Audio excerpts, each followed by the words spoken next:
na siya naman. ICC, wala kanilibatayan sa magpapatuloy na gera kontra droga. Balik ng Bureau of Animal Industry.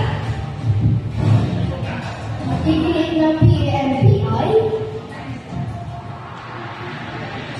Blood Control Facilities.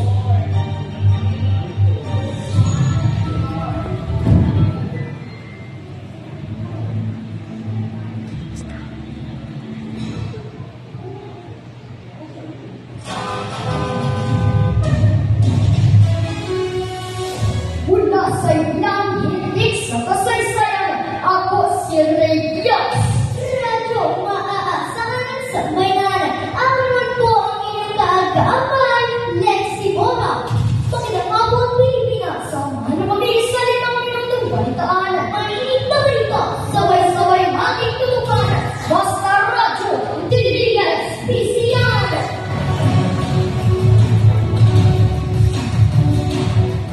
Negra ang may init na balita sa oras na ito.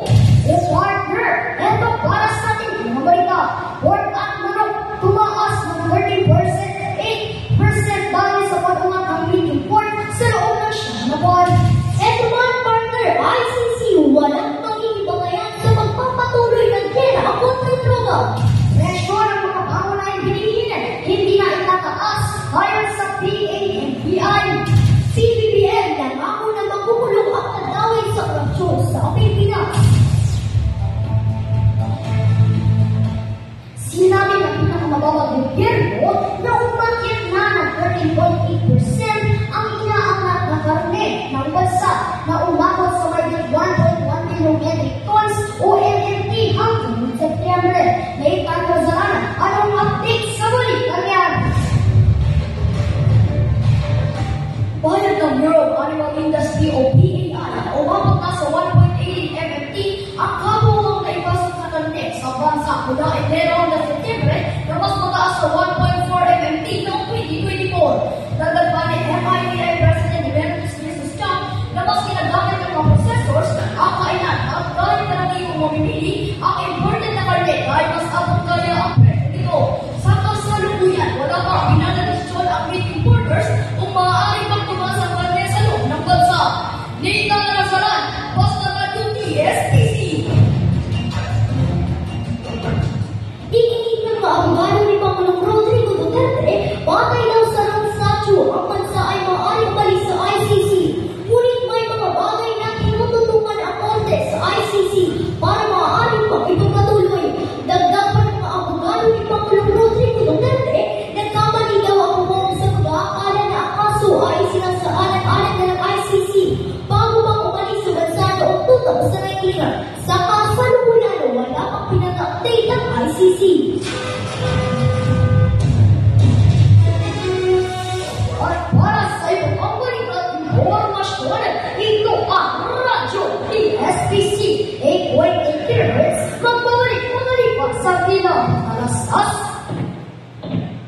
Alieka at Liana, alam niyo ba mahalaga magbasa ng libro araw-araw? Tama, ang pagbabasa ay nakakatulong sa atin upang tayo ay matuto sa ating mga aralin at para maunawaan natin mga natutunan sa paaralan. Alieka, alam mo bang mas mahalaga ang pagbabasa kaysa sa paglalaro ng online games? Oo nga, mabuting isipin natin ang tama kaysa sa maling paraan.